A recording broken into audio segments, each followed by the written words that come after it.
Welcome to NFL Nexus. We're pulling back the curtain on the deepest, most volatile layers of gridiron drama today. We're dissecting the very moments that make or absolutely break franchises. If you want more relentless, cinematic explainers like this, do us a huge favor. Subscribe to the channel, drop a like, comment your thoughts down below, and definitely hit that join button to become a channel member. It really helps us out. Now let's dive right in, because today we're looking at a franchise standing at a truly terrifying crossroads. We're starting off today not with the deafening roar of a packed stadium, but with the sudden, terrifying silence that can literally shatter a franchise's dreams in an instant. You know, in the NFL, hope is a remarkably fragile currency. Think about it. You can spend years rebuilding a roster, pumping millions of dollars and countless high-value draft picks into this grand vision of the future, only to watch the whole thing unravel on one single, fateful Sunday afternoon. This isn't just another story about a football team trying to figure things out. No, this is a look at the razor-thin margin between building a dynasty and watching everything you've built collapse before it even really gets off the ground. So, let's get into it. Section 1. A fragile new era. Heading into the 2026 season, the New York Giants are balancing precariously on a knife's edge. Look, this isn't just any football market. New York is a relentless pressure cooker that demands greatness and swiftly, brutally punishes failure. For years, this desperate fan base has been chasing ghosts, right? They genuinely believe they finally possess the greatest offensive trio since the mythical days of Eli Manning, Saquon Barkley, and Odell Beckham Jr. This new vanguard we're looking at, Jackson Dart, Malik Nabers, and Cam Scatabo, they represent the ultimate gamble. The franchise essentially pushed all their chips to the center of the table, betting their entire future, their salary cap, and their coaching stability on the idea that these three young stars could perfectly replicate the magic of that past era. And make no mistake, the financial buy-in from the fans, it was absolutely unprecedented. 27. That right there is the ultimate metric of hope. Young quarterback Jackson Dart didn't just win over the locker room. He won over the entire tri-state area. He skyrocketed to 27th overall in the NFLPA's official player merchandise sales rankings. Fans were literally putting their money where their mouths were. They were pouring their hard-earned dollars into the absolute belief that Dart was the unquestioned savior under center for the next decade. For them, he represented a totally clean break from the mistakes of the past. A fresh face with a golden arm who could finally stabilize the single most important position in all of professional sports. Now, right behind him on that incredibly lucrative list at number 35 was a player who completely defied the odds, Cam Scatabo. This guy is a bruising, relentlessly physical fourth-round running back out of Arizona State. He wasn't your typical first-round diva, right? He was this blue-collar weapon who ran with a chip on his shoulder the size of Manhattan. He was known for dragging linebackers literally 5 yards past the point of contact, just fighting through the trenches with a sheer, unadulterated violence that instantly endeared him to the city.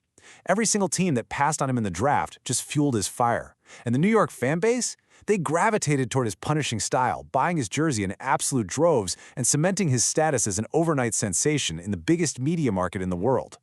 And rounding out this immensely popular trio, sitting right there at number 38, was the explosive wide receiver Malik Nabers. With Nabers joining Dart and Scatabo in the top 50, the Giants suddenly boasted a young, hyper-talented core entirely under the age of 24. Think about that for a second. They were the only team in the NFC East besides the reigning powerhouse Philadelphia Eagles to command such a massive, overwhelming presence in the merchandise rankings. They had the quarterback of the future, the battering ram in the backfield, and the dynamic perimeter threat. On paper, man, the blueprint seemed absolutely flawless. But here's where things get really interesting, because the terrifying fragility of this new era is hidden just beneath the surface. All that hype, you guys, all those thousands of jerseys sold to a desperate fan base, it literally all rested on a foundation of sand. Let's break it down. Malik Nabers, he's returning from a major injury. Cam Scatabo, also returning from a devastating major injury. Jackson Dart, he is staring down the barrel of a make-or-break year 2, where he desperately needs to make a massive evolutionary leap. And you want to know the most shocking detail of all? This heralded trio, this supposed salvation of the franchise, has only shared the football field together for a single, fleeting game. Just one game. That's it. It's wild when you really think about the immense expectations placed on them. Which brings us to our next point. Section 2, the Week 8 devastation. The whole thing started to unravel during a brutal primetime street fight against the hated Philadelphia Eagles in Week 8 of the 2025 season. But before we get to that moment, we have to talk about what Scatabo was doing, because up until that fateful game, he was absolutely punishing the league. Listen to these numbers. In just the first half of his rookie year, he hammered his way to 410 rushing yards and 5 touchdowns on 101 attempts. But the thing is, he wasn't just a traditional battering ram, he was a highly dynamic piece of the passing game too. He pulled in 24 receptions for another 207 yards and 2 scores through the air. He was the unquestioned identity of the offense. Literally, the entire offensive game plan revolved around his ability to wear down opposing defensive lines, keeping the pressure completely off his rookie quarterback, and controlling the time of possession. And then, the break happened. An absolutely gruesome ankle injury that stopped a phenomenal rookie campaign completely dead in its tracks. The silence inside the stadium was sickening. It wasn't just the awful sight of a young star going down in agonizing pain. It was a massive, franchise-altering shockwave. It rippled from the coaching staff to the front office, all the way down to the thousands of fans wearing his jersey up in the stands. You could physically feel the air leave the building. In a matter of seconds, the heartbeat of the Giants' offense simply flatlined.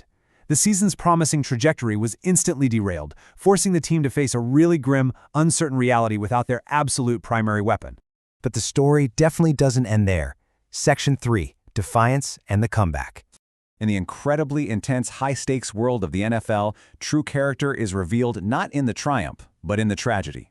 And Scott Bo's immediate reaction? It wasn't despair, it was absolute, chilling defiance. He issued this stark promise to the rest of the league, saying, "I'm going to get back running people over like you see on the videos. It's going to be normal Cam Scotbo from here on out." I mean, wow. He basically declared war on the very concept of hesitation. Usually, when a player suffers a catastrophic lower body injury, critics immediately wonder if they're going to lose a step, if the fear of getting hurt will strip away their aggression. But Scotbo, he is completely refusing to let the injury tame his physical, punishing style of play. That quote from him is essentially a manifesto of violence. He fully intends to return as a destructive force. And so, the redemption clock officially begins to tick. Think about the timeline here. Drafted in April 2025, broken in Week 8 of that exact same year, and now every single pair of eyes is locked on a September 13th, 2026, opening day against the Dallas Cowboys at MetLife Stadium. That date isn't just a random entry on a schedule, it is circled in blood red for the entire Giants franchise. It is the ultimate proving ground. It's the moment where Scott Cabot absolutely must step back onto the gridiron and prove to the world and, honestly, to his own body, that the hype was justified and that the nightmare is finally over. The anticipation for this specific comeback is building into this massive crescendo that's going to totally define the early weeks of the season. Meanwhile, a massive storm is brewing in the background. Section 4. The Harbaugh Regime Shift.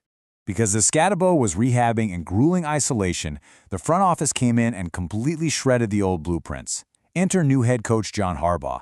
And guys, this changes absolutely everything. The Harbaugh offense is this brutal, run-heavy, multi-tight end system that severely prioritizes physical blocking in the trenches over any kind of modern, spread passing concepts. It's a total old-school trench warfare mentality. You aren't drafting track stars anymore. You are drafting brawlers. In this system, if you do not block, you literally do not play, period. This abrupt philosophical pivot immediately breaks the previous regime's design.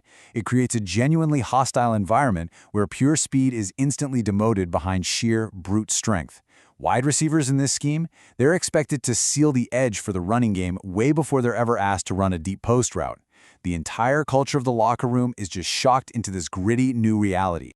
Which leads perfectly into our next point, Section 5, the odd man out. Look, when a massive tidal wave of change like that hits an NFL roster, someone is inevitably going to get pulled under. Enter Jalin Hyatt. We are talking about a former Biletnikoff Award winner here, the absolute most prestigious honor given to the best wide receiver in all of college football. He entered the league heralded as a generational deep threat, basically a human cheat code capable of completely taking the top off any defense. And yet, 13. Just 13 catches across 2 agonizing years. I really want you to let the sheer weight of that shockingly low number sink in for a second. 13 catches. This is an elite athlete in his absolute physical prime, forced instead to basically watch his career slowly evaporate while standing on the sidelines.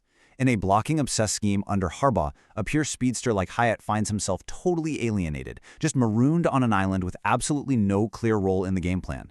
So, entering the final critical year of his rookie deal, he's facing a massive, life-altering career decision. I mean, it's a literal career death threat if he makes the wrong move here. Does he take the passive path? Does he wait around, try to fit a square peg into a round hole, inevitably get cut in late August, and then frantically scramble to learn a completely new playbook in a matter of days? Or does he follow the proactive, aggressive path of his former Tennessee teammate, Wanya Morris? Morris saw the exact same writing on the wall, successfully demanded a trade from the Kansas City Chiefs to the Atlanta Falcons, and completely secured his own destiny. The clock is ticking loud and clear, and for Hyatt, inaction is essentially professional suicide. The reality of NFL survival is extremely harsh, and it comes down to a very specific set of moves. As a glaring cut candidate who simply doesn't fit Harbaugh's physical blocking profile, Hyatt has to execute a flawless three-step escape plan.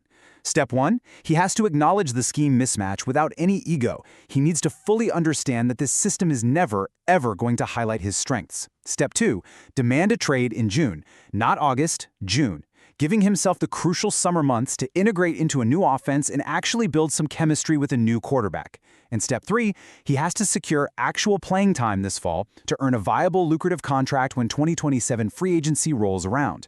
If he fails to execute these steps, the walls are going to completely close in, and his NFL career could genuinely be over before it ever really began.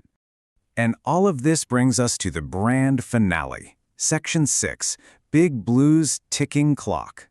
Let's scale this all the way up. This is no longer just about one running back's fractured ankle fighting a desperate race against time. And it's not just about one wide receiver's expiring contract in a totally hostile offensive scheme.